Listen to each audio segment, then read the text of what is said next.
Rádio Rio de Janeiro, a emissora da Fraternidade, passa a apresentar Luz na Penumbra, programa que leva ao seu coração a mensagem da doutrina espírita.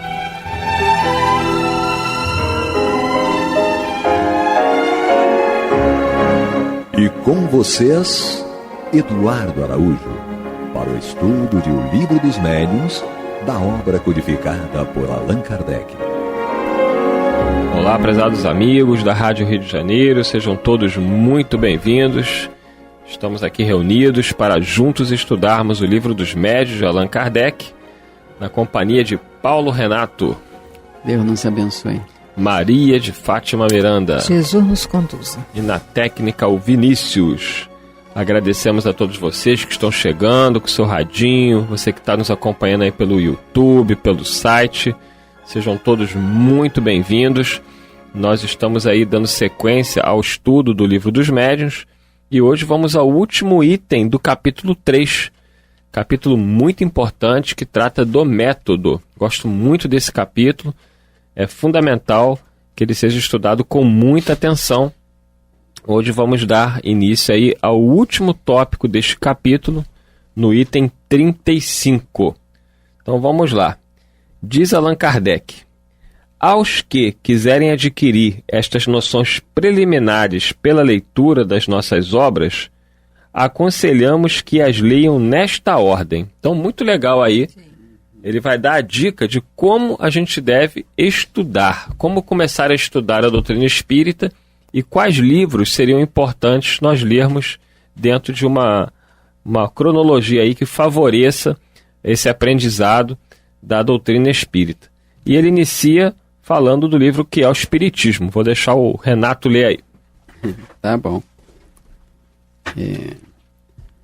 O que é o Espiritismo? Esta brochura de uma centena de páginas somente contém sumária exposição dos princípios da doutrina espírita, um apanhado geral desta, permitindo ao leitor apreender-lhe o conjunto dentro de um quadro restrito. Em poucas palavras, ele lhe percebe o objetivo e pode julgar do seu alcance. Aí se encontram, além disso, respostas às principais questões ou objeções que os novatos se sentem naturalmente propensos a fazer. Esta primeira leitura, que muito tempo consome, é uma introdução que facilita um estudo mais aprofundado. É interessante que o livro que é o Espiritismo foi lançado, foi escrito, publicado em 1859. E ele lá tem em forma de diálogo. Sim. É interessante ressaltar que aqueles diálogos, na verdade, não existiram, mas as questões existiram. Kardec colocou as questões que eram dirigidas a ele nesse livro sob a forma de diálogo para facilitar o entendimento. Então, é muito interessante que se leia realmente esse livro. Ali tem as questões levantadas pelo séptico, pelo materialista e etc. Pelo crítico. Crítico. Então é interessante realmente a leitura, porque é uma leitura fácil, não é cansativa. São as perguntas que nós faríamos naquela condição. E que muitos fazem hoje mesmo, Então, digamos que é uma obra que talvez, ela seja pouco lida, pouco considerada no meio espírita. Assim como o livro O Céu e o Inferno. A gente não tem considerado muito essas obras, a gente tem deixado elas de lado, mas são úteis para formar nossa base doutrinária de conhecimento doutrinário. E esse livro que é o Espiritismo, ele é muito bom, muito excelente, e traz, como disse Allan Kardec aqui, as principais respostas a questões ou objeções que os novatos se sentem naturalmente propensos a fazer. Então, como o Miranda falou, são questões que nós mesmos faríamos. Sim. e outras questões que ali são levantadas que a gente nem pensou. É que desencadeiam, né? A gente é mesmo nessa pergunta que cabe, né? É interessante. Então é bom essa leitura, não só a leitura, mas o estudo aquelas situações ali levantadas sob a forma de pergunta. E é outro? É a segunda, então, o Livro dos Espíritos. Lembrando que teve edição em 1857, a primeira edição. Né? Então ele fala assim. Com menos quantidade de questões, né? Eram 521 questões, mais ou menos. A segunda edição, em 1860, se não me engano, ela surgiu com 1019 questões, sendo que a 1011, se eu não me engano, não está numerada, né? Mas é a obra básica da doutrina espírita. Ele colocou nessa ordem invertida aqui de publicação, primeira de 1859, para depois a de 1857. Então, ele era pedagogo, professor, né? Ele estruturou numa linha de ideia... De aprendizado, desenvolvimento de ideias. Né? Só estou ressaltando para que quem nos ouça, se não conhecer, não julgue que o que é o Espiritismo surgiu primeiro. Né? Mas o que surgiu primeiro foi o Livro dos Espíritos. Quer dizer, o livro cujo conteúdo pertence aos Espíritos. Então ele fala, o Livro dos Espíritos contém a doutrina completa, como a ditar os próprios Espíritos, com toda a sua filosofia e todas as suas consequências morais. É a revelação do destino do homem, a iniciação no conhecimento da natureza dos espíritos e nos mistérios da vida de além-túmulo. Quem o lê, compreende que o Espiritismo objetiva um fim sério, que não constitui frívolo passatempo. Vai ler? Comentar? Pode comentar. Né? É justamente o que Kardec coloca aqui, só ressaltando. Né? Quem julgar do Espiritismo fizer determinados comentários a respeito da doutrina espírita, comentários esses que sobre pontos doutrinários que a doutrina espírita não sustenta, não admite, dá mostras de desconhecimento doutrinário. Né? Então é importante que a gente considere essa questão levantada por Kardec. O Espiritismo ele tem um fim sério, ele não é um passatempo. Né? E o Livro dos Espíritos, que representa o seu início na Terra, para a vida dos encarnados, para a nossa vida, ele traz realmente, nas suas bases, nos seus ensinos, as noções ou as explicações daquelas questões de quem nós somos, de onde nós viemos, para onde nós iremos, e não as responde de uma forma superficial, de uma filosofia, como se diz, barata, vazia. Não, ele dá elementos racionais que qualquer pessoa que raciocine minimamente, como diz Allan Kardec em outra situação, e a pessoa vê que esses ensinos têm uma lógica crescente, ascendente, uma lógica superior. Né? É um livro realmente sério que merece ser estudado pelos espíritas, especialmente, tantas e quantas vezes pudesse ler e se estudar esse livro. Né? No alicerce dessa construção do homem novo, independente do credo religioso, lá está todo traçado para a conquista do homem de bem. Né? E nós ficamos refletindo aquela ideia assim, meio estapafúrdia, de tirar Jesus da doutrina. Como é que alguém ia arrancar do Livro dos Espíritos? Porque está lá. Impossível. Está ali, é o sangue da doutrina espírita, né? É a seiva da doutrina espírita. Né? Sem Jesus, a doutrina espírita pode ser qualquer coisa, menos a terceira revelação, como nós entendemos. Nós, os espíritas, entendemos, baseados nas informações do mundo espiritual. Então, sem Nosso Senhor Jesus Cristo, os seus ensinos, a doutrina poderia ser uma bela filosofia, mas com tempo contado para a morte, né? Porque ela não poderia atender aquilo que Kardec dizia sobre o progresso, né? Ela não atenderia essa visão de progresso a que todos nós estamos sujeitos, porque nós, com todo o respeito que nós temos às ciências de uma forma geral e à filosofia de uma forma particular, né? A filosofia que deveria ser aquela busca da verdade superior, muitas vezes ela se viu enterrando a si mesma, né? Quando parou o seu raciocínio no campo da matéria. Sim. Quando só analisou o homem do berço ao túmulo. E isso as ciências laboratoriais fazem. Analisa a vida do berço ao túmulo, quer dizer, a vida que se inicia e a vida que se consome. Como se diz, né? O ser para viver consome energia. Acabou a energia, a vida se consome. A filosofia, e a filosofia espírita especialmente, ela vai mais além, né? Ela mostra para nós, por elementos racionais, de que a vida, embora não seja por nós compreendida em toda a sua extensão, mas que a vida prossegue, né? E que essas questões levantadas de que a vida consome a si mesma, na filosofia espírita ela não encontra guarida, né? Nós falamos sobre a eternidade, embora também não conheçamos essencialmente o que seja, mas sabemos que a vida prossegue sempre, porque essa é uma herança de Deus, né, para todos nós.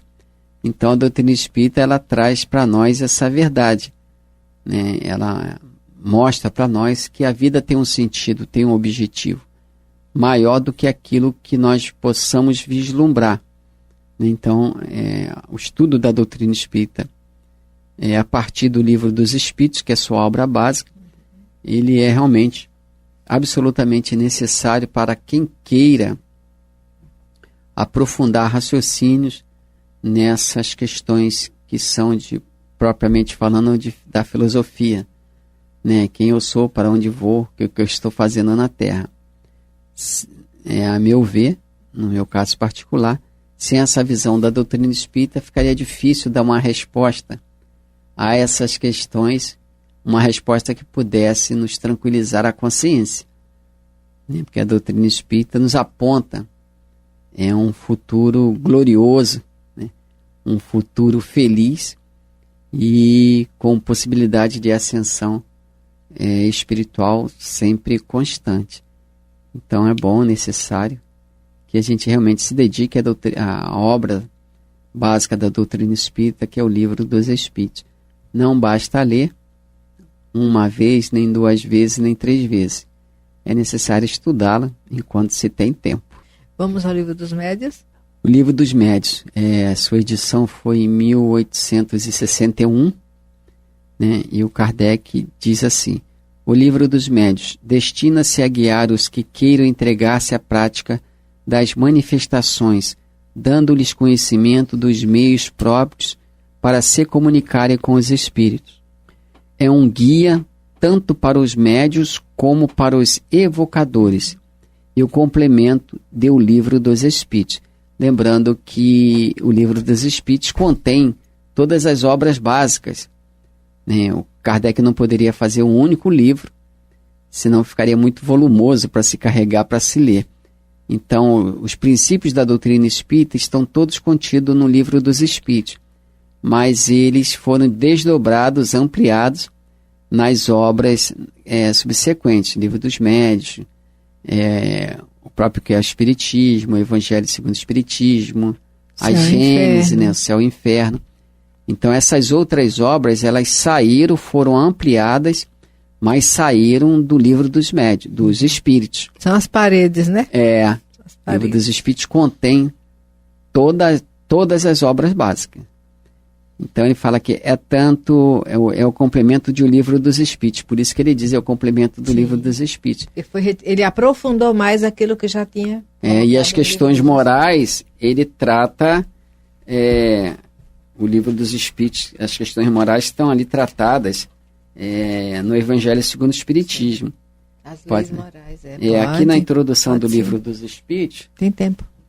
Na introdução do Livro dos Espíritos, aqui na primeira parte, nós temos assim, Kardec dividiu o livro em alguns capítulos e por temas. Na primeira parte, ele colocou das causas primárias.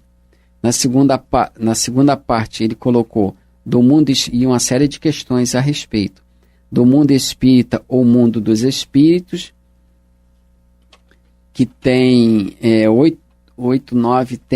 11 capítulos, é o capítulo maior do mundo espírita ou do mundo dos espíritos. E na terceira, as leis morais, né, que está contida no Evangelho segundo o Espiritismo, e o livro, e a quarta parte das esperanças e consolações, que é o céu e o inferno, né? Então nós temos o livro, repetindo, nós temos como obra básica desdobrada do Livro dos Espíritos, o céu e o inferno, nessa quarta parte do Livro dos Espíritos, esperanças e consolações. Nós temos as leis morais, saídas também do Livro dos Espíritos, que é a terceira parte do livro.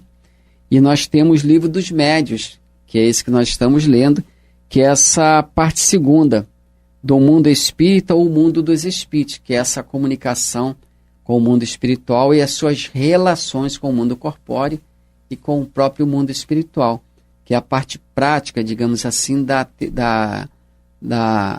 doutrina espírita. É a parte, digamos, fenomênica, né? E nós temos das causas primárias, nós poderíamos dizer que saiu o livro A Gênese. O livro A Gênese, é a primeira parte do Livro dos Espíritos. É a primeira parte do Livro dos Espíritos, das causas primárias. Tá? Então, como nós podemos observar, todas as outras obras básicas estão inseridas em o Livro dos Espíritos. Por isso a importância de se estudar realmente o Livro dos Espíritos, até para compreender as outras obras. Vai aprofundar. E quando nós vamos fazer estudo de qualquer uma dessas partes, encontramos nesses outros livros o material. Isso, não é? Isso mesmo. Agora vem o item 4. Eu vou dar uma leitinha para descansar você um pouco. Revista Espírita. Variada coletânea de fatos, de explicações teóricas e de trechos isolados que completam o que se encontram nas duas obras precedentes, formando-lhes, de certo modo, a aplicação. Sua leitura pode fazer-se simultaneamente com a daquelas obras, porém, mais proveitosa será e, sobretudo, mais inteligível se for feita depois de O Livro dos Espíritos. Isso pelo que nos diz respeito. Os que desejem tudo conhecer de uma ciência devem necessariamente ler tudo o que se acha escrito sobre a matéria, ou pelo menos o que haja de principal, não se limitando a um único autor. Devem mesmo ler o pró e o contra, as críticas e as apologias, inteirar-se dos diferentes sistemas, a fim de poderem julgar por comparação. Por esse lado, não preconizamos nem criticamos obra alguma, visto não querermos de nenhum modo influenciar a opinião que dela se possa formar. Trazendo nossa pedra ao edifício, colocamo-nos nas fileiras. Não nos cabe ser juiz e parte, e não alimentamos a ridícula pretensão de ser o único distribuidor da luz. Toca ao leitor separar o bom do mal, o verdadeiro do falso. Tinha que ser Allan Kardec aqui. Quer dizer, nós temos aqui a recomendação, o conselho de Allan Kardec, no sentido de orientar aqueles que desejam conhecer a obra espírita e não sabem por onde começar. Então, no próprio Livro dos Médiuns, Kardec aconselha uma ordem, digamos assim, de leitura e estudo. Naturalmente, isso aqui não é absoluto, é só uma recomendação. Sim. A pessoa pode, se assim o quiser, ler as obras em ordem inversa dessa que está aqui. Mas, se quiser um desenvolvimento melhor da ideia, do conceito espírita, é aconselhável que siga esse roteiro, como se faz na escola mesmo. Na escola nós podemos ler qualquer livro, mas para que haja um crescimento de entendimento. Um bom aproveitamento, né? Mais rápido.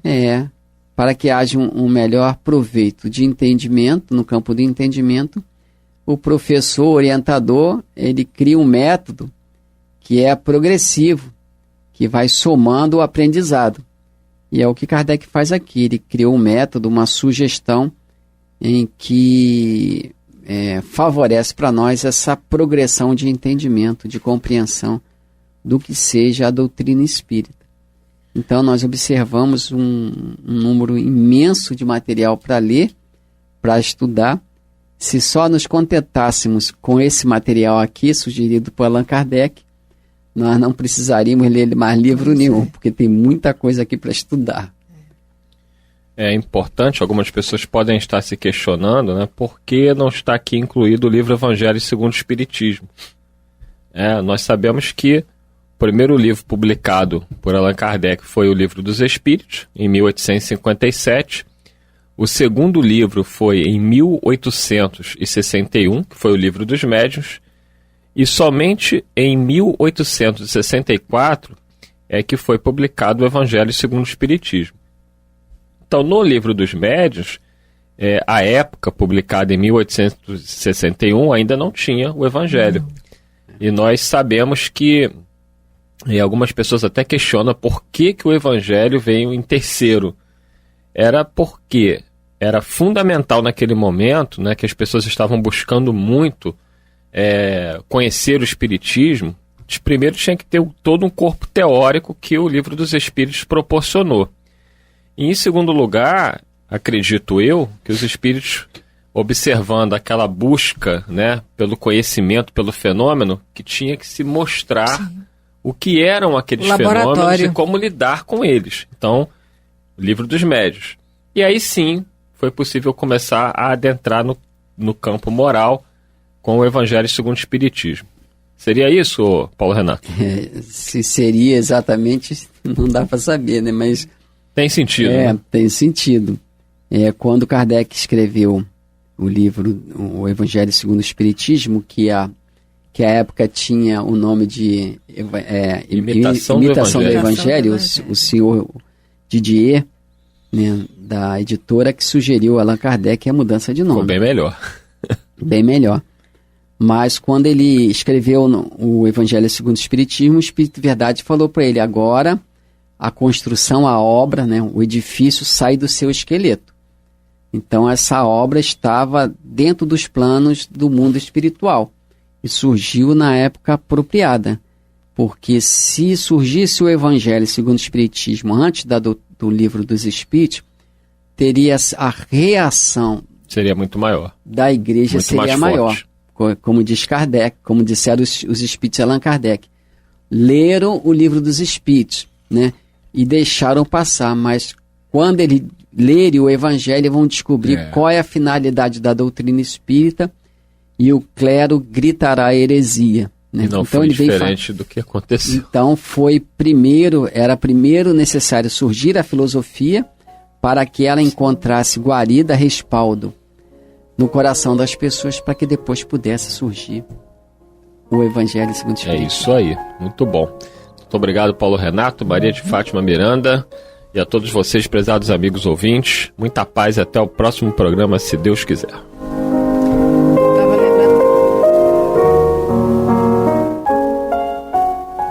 Você está ouvindo o programa Luz na Penumbra.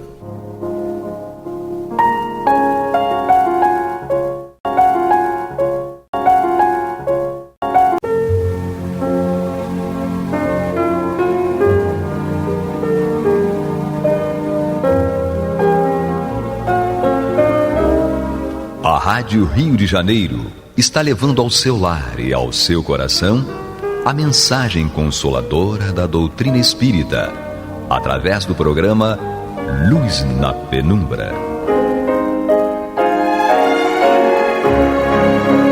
E agora com vocês, Amaury Santos e Astênio Oliveira, para comentar os textos da Revista Espírita de Allan Kardec no período de 1858 a 1868.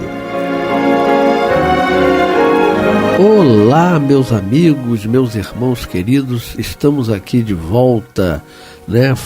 Parece que foi ontem e estamos aqui de volta para continuarmos analisando a Revista Espírita de 1858 a 1868. Eu, Amaury Santos e Astênio Evangelista de Oliveira. Meus irmãos, estamos aqui num tema muito interessante, aonde Kardec catuca, né, os espíritos, e o tema é super atual, né? Porque a gente está sempre perguntando, por que isso aconteceu com a gente? Né? Foram os espíritos, não foram os espíritos, né, Astênio? Sim. Então, aí esse tema fatalidade e os pressentimentos a gente concluiu no programa anterior, né? Aí hoje a gente já entra na revista de março, continuando a revista de março de 1858, a gente já entra num outro tema em que Kardec escreve na revista a respeito da utilidade de certas evocações particulares, né? Então, obviamente, quando Kardec fala de evocações particulares, me parece que ele está se referindo às evocações de parentes desencarnados, né, ou determinadas evocações específicas, né, não aquelas comunicações espontâneas, porque as comunicações espontâneas não decorrem de evocações, né? Mas me parece mais no sentido de que nós podemos adquirir grandes conhecimentos também a partir de informações de espíritos que não sejam muito conhecidos. Sim. Então não se evoca só a Bezerra de Menezes, claro, etc., né? Então, sobre a utilidade de certas evocações particulares, Kardec começa dizendo o seguinte: as comunicações que se obtêm dos espíritos muito elevados ou dos que animaram grandes personagens da antiguidade, Sócrates, Platão, né, são preciosas pelo alto ensinamento que encerram. Aí a gente já começa por aqui pensando, gente, como são essas leis divinas, né?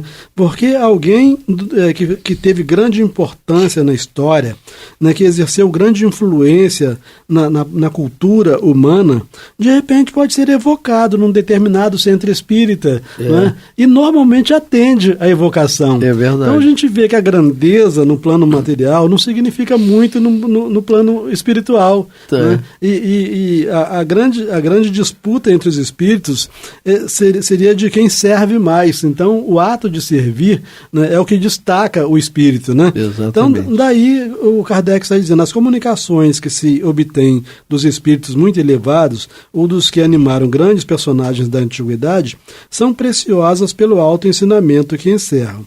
Esses espíritos adquiriram um grau de perfeição que lhes permite abranger uma esfera de ideias mais extensa, penetrar mistérios que ultrapassam o alcance vulgar da humanidade e, em consequência, de iniciar-nos melhor do que outros em certas coisas. Então, a utilidade, né, de evocar espíritos elevados é que você recebe informações que outros não te dão de jeito nenhum, né? Até porque outros não sabem muito mais do que você quando não sabem menos. Exatamente, por isso que a gente tem que ter cuidado, né? Na própria evocação, né? Porque nós, quando evocamos um espírito, no caso aí, na época de Kardec, que hoje o espiritismo a gente não evoca, né? Não busca evocar, né? Mas quando vinham esses espíritos, o cabedal que eles tinham, né, a abrangência de tudo, de conhecimento, era muito maior do que aqueles que a gente evoca normalmente, vamos dizer, que vêm normalmente e que querem ditar coisas, né, que na realidade eles nem conhecimento têm. Sim, Daí aquela classificação que Kardec fez dos espíritos, dos brincalhões. Isso, a subserviência de muitos espíritas às comunicações dos espíritos, entre aspas, que nunca se tem certeza se são dos espíritos ou não. É verdade. Né? Então, se os espíritos se comunicam, a gente tem o dever, segundo Kardec, de avaliar. Com certeza. Sabe? Não pode simplesmente partir do pressuposto de que foi o espírito, que daí está com a verdade, é verdade. Né? Daí por diante. Né? Bom, daí não se segue que as comunicações de espíritos de uma ordem menos elevada, então até então Kardec está falando da importância das comunicações dos espíritos superiores, né? Sim. Agora fala assim, daí não se segue que as comunicações de espíritos de uma ordem menos elevada não tenham utilidade. Longe disso. O observador aure nelas diversas instruções. Então, nas comunicações de espíritos menos elevados, Sim. o observador pode extrair muitas instruções extremamente importantes. Kardec, a gente vê no livro Céu e Inferno, né, quantas consultas feitas por Kardec, né, quantas entrevistas ele fez a espíritos que foram assassinos na Terra, mendigos na Com Terra, certeza. e todos eles trouxeram informações formidáveis. Úteis, né? Úteis. Então, prova de que não são só os espíritos elevados que podem trazer-nos ensinamentos úteis. Com certeza. É isso? Então, para conhecer os costumes de um povo, é preciso estudá-lo em todos os graus da escala. Então, só para a gente ficar atento nisso daqui, porque Kardec está fazendo, né, uma comparação, ele fala assim, para conhecer os costumes de um povo, é preciso estudá-lo em todos os graus da escala. Então, para conhecer a vida espiritual também, a gente tem que ter contato com espíritos das mais diversas ordens, né? E não apenas com espíritos elevados, porque a gente não vai conhecer o mundo espiritual desse modo. Com certeza. Né? Quem só o tivesse visto sob uma face, conhecê-lo-ia mal. Quem tivesse visto o povo só sob uma face, conhecê-lo-ia mal. A história de um povo não é a de seus reis e das sumidades sociais. Para julgá-lo, é preciso vê-lo em sua vida íntima, a vida íntima do povo, né? Sim. Em seus hábitos privados. Ora, os espíritos superiores são as sumidades do mundo espírita. Sua própria elevação os coloca de tal forma acima de nós que nos assustamos com a distância que nos separa deles. Quer comentar isso aí? Olha, isso aí... Não é? Quer dizer, ele fala assim, a nossa distância, né, entre esses espíritos elevados, né, você certamente falou aí, é exatamente o cabedal, né, o conhecimento, né? Sim. E a forma, porque às vezes ele tem um conhecimento, mas é uma pessoa ainda que tem narizinho em pé, né? Pode tem sim, isso mas aí não é o caso. Mas aí não é superior. Não é superior, né? É isso que eu ia falar. Tem o conhecimento, tem uma memória fantástica, sabe, né, materialmente das coisas, mas ainda tem vaidade. Tem muita cultura, mas não tem saber, né? Exatamente. Porque o saber leva a criatura naturalmente à humildade. Perfeita, a palavra certa que você usou é a humildade. Uhum. E aí, prosseguindo, a gente nota que isso aqui é texto de Kardec, né? Não são perguntas e respostas, né? Ele fala assim, espíritos mais burgueses, e a gente vai notar, vai observar mais na frente que ele está usando a palavra burguês no sentido de vulgar, né? Ele fala assim, espíritos mais burgueses que nos permitam a expressão, então ele mesmo pede licença para usar a expressão espíritos burgueses, né? Então, espíritos mais burgueses que nos permitam a expressão tornam mais palpáveis as circunstâncias de sua nova existência. Então ele fala assim, o contato com espíritos mais burgueses ou mais vulgares torna-se assim mais palpável, a gente conhece melhor a natureza da vida espiritual através deles, né? Porque com os superiores eles vão tratar de questões que nós nem conhecemos. Verdade. Então neles a ligação entre a vida corporal e a vida espiritual, ele está falando desses espíritos burgueses, os espíritos vulgares, tá? Então, neles a ligação entre a vida corporal e a vida espiritual é mais íntima.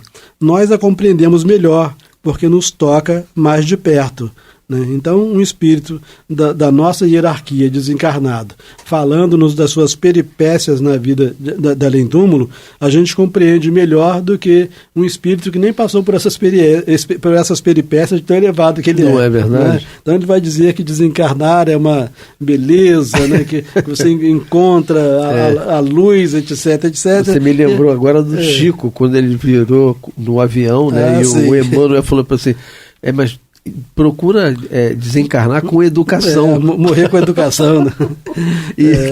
Aí o Chico falou, eu não sei o que é isso, morrer com educação. Vamos lá. Bom, aprendendo com eles mesmos o que se tornaram, então aprendendo com esses espíritos vulgares, tá? Sim. Aprendendo com eles mesmos o que se tornaram, o que pensam, o que experimentam as pessoas de todas as condições e de todos os caracteres, os homens de bem como os viciosos, os grandes e os pequenos, os felizes e os infelizes do século, numa palavra, os homens que viveram entre nós, que vimos e conhecemos, cuja vida real é conhecida, como suas virtudes e defeitos, compreendemos suas alegrias e seus sofrimentos. Né?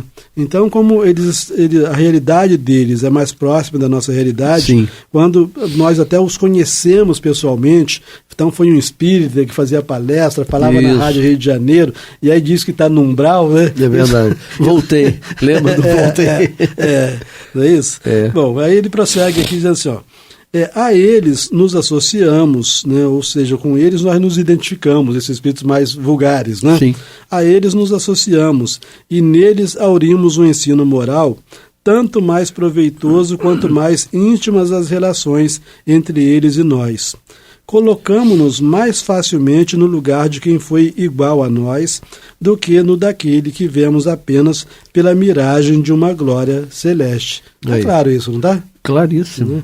Então, os espíritos... A gente acaba vendo naquele espírito, nas informações que ele tem, coisas muito semelhantes a nós. Sim. É uma coisa mais próxima, né, do que um que já está num nível que ele fala coisas lindas, onde eu moro, aonde eu estou, é assim, assado. Você não tem na sua imaginação. Agora, quando esse que você falou, como Kardec está dizendo, moralmente, né, se assemelha àquilo que nós vivenciamos no planeta também. E a gente bota a barba de molho, né? Porque uma vez que nós estamos mais ou menos no mesmo nível, e essa foi a resposta que ele recebeu da vida... Você já sabe para onde a gente vai, né?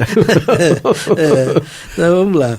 Os espíritos vulgares mostram-nos a aplicação prática das grandes e sublimes verdades. Eu entendi que Kardec... trata aqui, quando ele fala aplicação prática, ele está tratando da lei de causa e efeito. Sim. Ele fala, os espíritos vulgares mostram-nos a aplicação prática das grandes e sublimes verdades, das quais os espíritos superiores nos ensinam a teoria. Então, os ensinos superiores, por exemplo, nos ensinam a teoria, André Luiz, né, a respeito da lei de causa e efeito, de ação e reação, e aí vem o outro lá, naquela parte do livro Céu e Inferno, na segunda parte do livro Céu e Inferno, que fez um monte de besteiras na vida e fala como é que foi, e fala realmente a lei de ação e reação funciona. Funciona. Não tem não. A gente não consegue fugir dessa lei. Não consegue não, ela é justíssima, né? E está de olho em tudo. Né? E coitado daqueles que têm, quanto mais elevado na Terra, materialmente, né, o poder, né, né, de comandar outros irmãos, as mentes desses irmãos, né, mais sofrerá a lei de causa e efeito sobre si. E também parece que essa lei ela atua muito fortemente em cima daqueles que conhecem a verdade, né, cara? Não é? Não é, porque não tem desculpa. Emmanuel fala muito sobre isso, né? Se nós não conhecêssemos, nós teríamos desculpa, mas a gente conhece. Né? Onde estão gravadas as leis de Deus, isso, né? Na consciência. Então a gente sabe perfeitamente se estamos fazendo direitinho, está dentro do contexto, ou se estamos assim dando um desviozinho, né? Pensando que ninguém está vendo, né? E pior que os espíritos disseram que as leis de Deus estão gravadas na consciência, né? Nem foi no subconsciente. Não. No subconsciente, a gente dizia, está esquecido, está sepultado, mas está na consciência. Então vamos lá. Aliás, nada é inútil no estudo de uma ciência. Então a doutrina espírita é uma ciência, obviamente a ciência do espírito, a ciência do progresso, né, das causas e efeitos, né? Então ele fala assim, nada é inútil no estudo de uma ciência. Então seja qual seja a ciência, no estudo da matemática, no estudo da química, tudo que você estude não é inútil. Então no estudo da doutrina espírita também nada é inútil, né? Com certeza. Ele fala assim, ele dá um exemplo, né? Ele termina o parágrafo dizendo o seguinte: Newton encontrou a lei das forças do universo no mais simples dos fenômenos, né? Então a gravidade, né? passou para a história, pelo menos, da maçã, né, maçã que caiu na cabeça, nem da gravidade. Né? Então, ele fala assim, um simples fenômeno fez ele encontrar a lei das forças do universo. Eureka, né? Lembra? Eureka. Prosseguindo, Kardec disse assim, essas comunicações... Então ele está tratando das comunicações particulares, tá? Se ele fala das evocações particulares, automaticamente comunicações particulares. Tá? Então essas comunicações têm outra vantagem, constatar a identidade dos espíritos de maneira mais precisa. Até me fez lembrar aqui, né, que algum ouvinte pode estar ainda em dúvida sobre o que seriam evocações particulares. A gente imagina, por exemplo, lembrando Chico Xavier, né, numa comunicação lá através do Chico Xavier de Emmanuel, não é uma comunicação particular, porque a mensagem dele é generalizada, é para todo mundo. Todos. Né? Mas quando uma mãe desencarnada se manifestava lá, ou um filho desencarnado se manifestava, dirigindo a mensagem aos seus familiares, à sua mãe, essa é uma comunicação particular. Né? Porque é dirigida, né? E tem características só daquelas pessoas que estão ligadas naquele laço familiar. Não tem por objetivo ensinar a todo mundo. Não. É consolar, por exemplo, ou esclarecer uma pessoa ou um pequeno grupo de pessoas, né? Então essas comunicações têm uma outra vantagem, constatar a identidade dos espíritos de maneira mais precisa. Por isso que eu acho, às vezes, eu acho que, claro, o Kardec está sempre certo, né?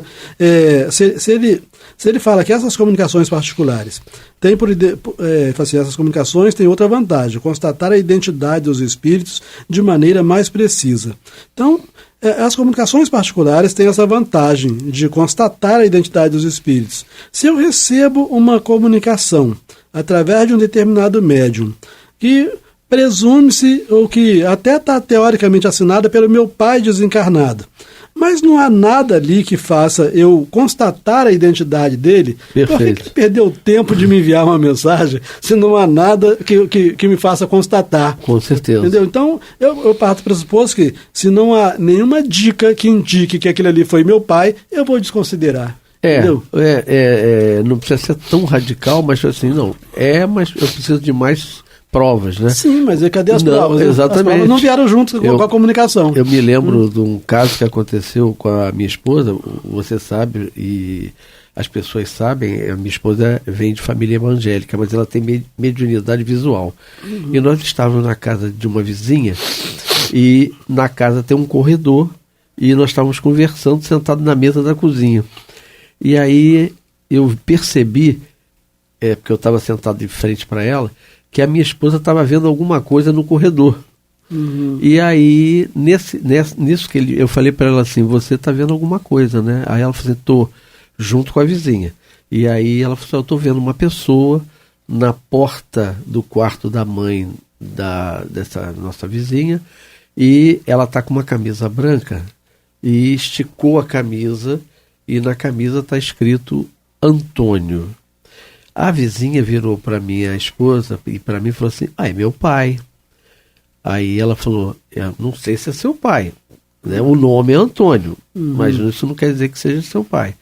E aí a vizinha virou e falou assim, só aguarda um minuto. Ela foi lá dentro, pegou um monte de fotografias, colocou as fotos sobre a mesa, não falou nada e falou assim, procure identificar quem você viu, né, se é uma pessoa daqui dessas fotos. E a minha esposa pegou, apontou essa pessoa que eu estava vendo. Exatamente, o Antônio. Era o Antônio, meu pai. Aí era o pai. Então é o que você falou. Foi uma coisa direcionada, não é isso? Sim. De uma pessoa que não é espírita, é evangélica, e que ela apontou exatamente, eu vi essa pessoa. Sim. Então, é uma prova cabal. Sim, né? E ele, quando tornou-se visível a médium, ele deu uma prova, mostrando o nome, essa coisa toda. Exatamente, né? Exatamente. Então, essas comunicações têm outra vantagem, constatar a identidade dos espíritos de maneira mais precisa. Quando nos diz um espírito ter sido Sócrates ou Platão, somos obrigados a crer sob palavra, porquanto não traz consigo um certificado de autenticidade. Aí, obviamente, que, como Kardec mesmo nos ensina, a gente vai analisar as palavras, palavras e tal, os ensinos, para ver se correspondem, né, à grandeza desses espíritos. Com certeza. Podemos ver em suas palavras se desmente ou não a origem que ele se atribui. Julgamo-lo espírito elevado, eis tudo. Em verdade, tenha sido Sócrates ou Platão, pouco importa, se os ensinos são superiores, né? Mas quando o espírito de nossos parentes, de nossos amigos ou daqueles que conhecemos, então essas são as comunicações particulares, né? Quando o espírito de nossos parentes, de nossos amigos ou daqueles que conhecemos se nos manifesta, apresentam-se 1000 circunstâncias de detalhes íntimos, nos quais a identidade não poderia ser posta em dúvida. De algum modo, adquire-se a prova material, né, de que foi de fato aquele familiar, né? Pensamos, pois, que nos agradecerão se fizermos de vez em quando algumas dessas evocações íntimas. É o romance de costumes da vida espírita sem ficção. Então não houve nenhuma instrução de Kardec e não há nenhuma instrução dos espíritos superiores até hoje no sentido de que não se possa evocar as criaturas queridas. Sim. Obviamente com devido respeito, acatamento, esse tipo de coisa, né? Mas se estão faltando comunicações dos espíritos, que estão faltando médiuns. Né, É verdade. E uma coisa também, Astênio, que eu posso falar aqui pela minha vivência, eu sei também que você a tem, por exemplo, a minha sogra, quando desencarnou, né, a minha esposa sentia muita aproximação dela. E passava mal. E aí eu evoquei, vamos dizer assim, mentalmente, né? Em determinados dias chamava e dizia, olha, tá tudo bem, a gente ama, continua amando a senhora vem aqui que eu sei que a senhora fica próxima da sua filha. E foi conversando com ela e mostrando, ó, a senhora tá vendo como tá tudo bem, como o seu netinho, e falando isso. E com o tempo, isso desapareceu. Então ela parou de sentir aquilo que, para minha esposa, fazia mal. É uma evocação? Mas é uma evocação no sentido de ajudar o espírito também a se libertar. Sim. Né? Porque é natural que a gente continue ficando próximo da nossa casa, né? Se a gente viveu naquele lugar 20 anos, não é de uma hora para outra que a gente vai se afastar. Então, se a gente se a gente é tão contrário à posição da igreja, no sentido de que é proibido evocar os mortos, a gente não pode partir para outro excesso, no sentido de tendo a sensação de que é pecado evocar os mortos, né? Muito pelo contrário. O que a gente não deve é incomodar os mortos com as nossas... E fazendo pedidos, né? Isso. Olha, eu queria que você me ajudasse, já que você está do outro lado aí, para me ganhar dinheiro, e ganhar a loteria esportiva.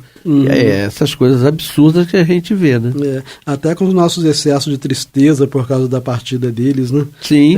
Até na semana passada, uma ex-amiga de empresa me passou uma mensagem que a mãe tinha desencarnado há uma semana e estava a família toda ainda inconsolável, esse tipo de coisa.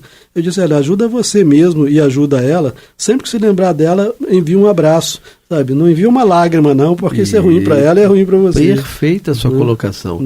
Amigo, estamos agora encerrando mais um programa e vamos dar continuidade. Olha, o assunto é muito importante, é muito interessante, ok? Então, meus irmãos, estamos agora encerrando, né? Eu, Amaury Santos e Astênio Evangelista de Oliveira. Mais um trecho da Revista Espírita e vamos continuar no próximo, ok? Muita paz a todos.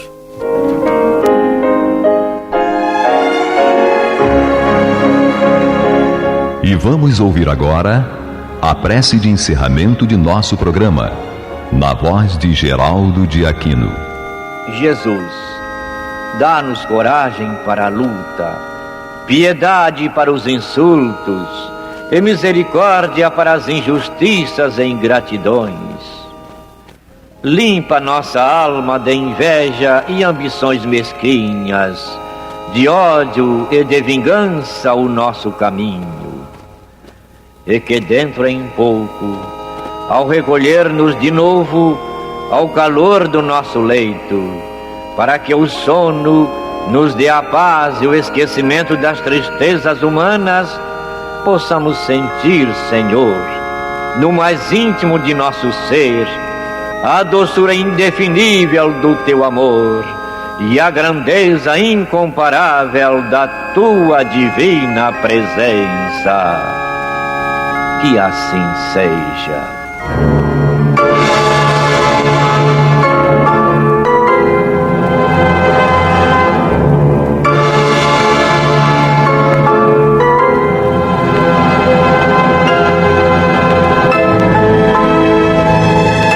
Acabamos de apresentar o programa Luz na Penumbra, que voltará a ser apresentado amanhã às 21 horas nesta emissora.